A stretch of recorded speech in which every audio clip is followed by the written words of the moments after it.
David Sussman, Israel Torres here, back better than ever with another episode from our series here in the city of Hebron. And today we find ourselves at the top of the mountain of ancient Hebron, where David Melech, King David's father and great-grandmother are buried. In fact, just right behind me here, it says in Hebrew, Kever Yishai Ruth, the tomb of Jesse and Ruth. You remember when we visit Marat Machpelah, the building in which was built atop of the tombs of our patriarchs and matriarchs? It said Zion. Yeah, that was a cenotaph. That was the marker. But this is the actual kever. They're laid to rest right here. And why? Well, David Melech, a lot of people don't realize this, ruled the nation of Israel as king of Israel for the first 7.5 years of his reign before moving our physical capital to join up with our eternal spiritual capital, Jerusalem. And why is Ruth so important?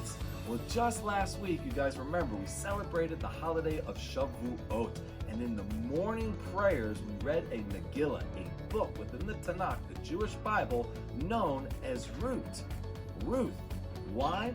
Well, Ruth was a righteous convert to Judaism. And she came from a hideous, evil, ancient nation known as the Moabites. Why am I saying that this was a hideous and evil? Well, they caused many problems to the Jewish people and the Israelites from the time we left Mount Sinai all throughout the First Temple period.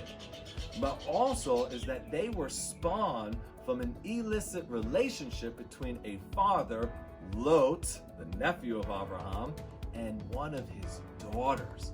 And the daughter was even named her son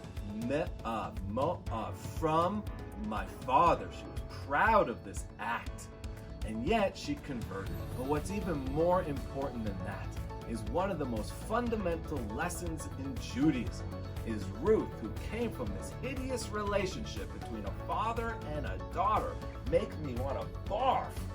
And yet comes this righteous woman, and from her, a righteous man, the seed of the Messiah, the Mashiach, David HaMelech, which tells us it doesn't matter who your parents are, your grandparents, your great-grandparents, your great-great-grandparents. What matters the most in Judaism is the here and now.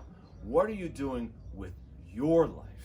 Thanks for tuning in again, and come back tomorrow for our last episode as we go into the modern neighborhood known as the Avraham Avinu neighborhood here in Hebron. If you haven't already, please hit the follow button at the top. Even if we're friends, hit the follow button up at the top so that you are notified of these great videos.